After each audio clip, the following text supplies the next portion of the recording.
पूरे साल का मैं इस मौसम का बेसब्री से इंतज़ार करती हूँ। ये वाली आम की खट्टी मीठी चटनी जो कि मुझे इतना पसंद है, एक बार मैं बनाकर पूरे 1 साल तक स्टोर करती हूँ। वाक़ई में इसका जो स्वाद है ना, बहुत ही लाजवाब होता है। एकदम ट्रांसपेरेंट होता है, आप देख सकते हैं जेली जैसा देखने में। बच्चे तो इसे बहुत ही शौक से खाते हैं। बच्चे इसे मिठाई ही समझते हैं, बार-बार पूछते हैं कि ये मिठाई है। जैसे मेरा बेटा पूछता है, ये आखिर आप बनाते क्या हो? मिठाई है, जैम है, क्या है ये? बहुत टेस्टी लगता है। तो ये है आम का मुरब्बा, बहुत ही ज़्यादा टेस्टी और हेल्दी। आप इसे बनाकर पूरे साल स्टोर करें। अभी तो मौसम है आम का, कच्चे आम का, तो जल्दी से बनाकर रख लीजिए। वैसे तो मैं सिर्फ 3 आम का बना रही हूँ, लेकिन जैसे ही मार्केट में और भी आम थोड़ा सस्ता मिलने लगेगा तो मैं 2 से 3 केजी आम का बनाकर रख लेती हूँ शीशे के जार में, जो कि बिल्कुल ही ख़राब नहीं होता है। तो आप हमारे वीडियो पे विश्वास कर सकते हैं, आप भी बनाकर रख सकते हैं। जब भी कुछ मीठा सा खाने का मन हो, ये वाली रेसिपी ट्राई कीजिए। बहुत ही ज़्यादा चटाकेदार मीठा सा अच्छा लगता है। तो सबसे पहले तो कच्चा आम लेना है, उसका छिलका आपको उतार देना है और उतारने के बाद इस तरीके से चौकोर शेप में काट लेना है। थोड़ा धूप की वजह से आम का कलर जो है हल्का सा पीला हो गया है, लेकिन ये अभी बहुत ही कच्चा है। बस कलर थोड़ा सा गर्मी की वजह से चेंज हो जाता है। तो मैं तो इसे चौकोर बड़े बड़े टुकड़ों में काट रही हूँ। आप चाहें तो इसे कद्दूकस करके बना सकते हैं या फिर लंबे लंबे टुकड़ों में काट सकते हैं। बड़े टुकड़ों में थोड़ा देखने में बहुत ही प्यारा सा क्यूट सा लगता है। तो सभी आम को मैंने इसी तरीके से काट लिया। अब इसे बनाने के लिए मैं ले रही हूँ मिश्री, धागे वाला मिश्री। इसका टैग मैं लगा दूंगी, अगर आपके तरफ नहीं मिलता है तो आप ऑनलाइन भी मंगा सकते हैं। ये धागे का मिश्री बहुत ही ज़्यादा हेल्दी होता है।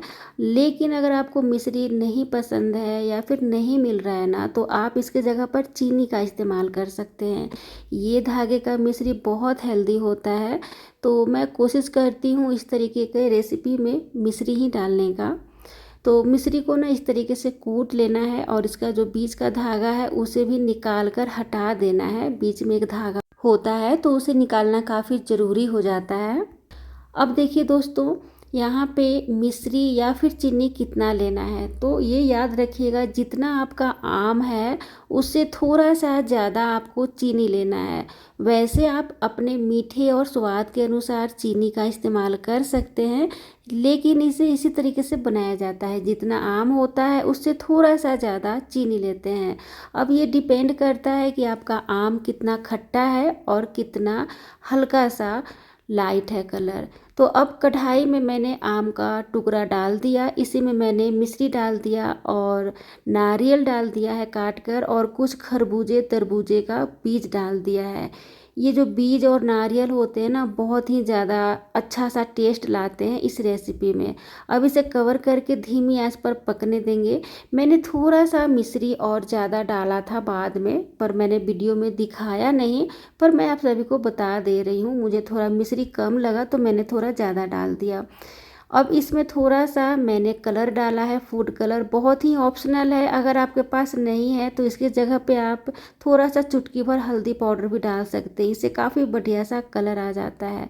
जैसे जैसे ये पकता है ना, वैसे वैसे इसमें बहुत ही अच्छा सा जूस बनते जाता है। चीनी जो है, मतलब मिश्री जो है वो पिघलते जाता है।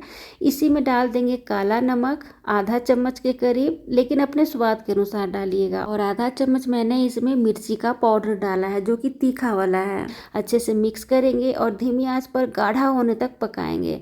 जैसे इस तरीके से थोड़ा सा चिपचिपा से ज़्यादा होना चाहिए, चिपचिपा मतलब कम से कम आप इसे ना टच करके देखिएगा। जब ये चिपचिपा सा लगने लग जाए, गैस को ऑफ करेंगे और थोड़ा सा ये पतला रहे, मतलब गाढ़ा सा रहे, तभी आपको गैस से हटा देना है। कुछ इस तरीके से ये गाढ़ा सा है। जैसे जैसे ये ठंडा होता है वैसे वैसे और ज़्यादा मतलब गाढ़ा हो जाता है और चिपचिपा सा हो जाता है। तो ध्यान रखिएगा, इसे बनाते समय थोड़ा गाढ़ा रहे तभी गैस को ऑफ करेंगे। और हमेशा इसे शीशे के जार में आपको रखना है। बनने के बाद आप देख सकते हैं कितना ट्रांसपेरेंट, ये पारदर्शी दिख रहा है।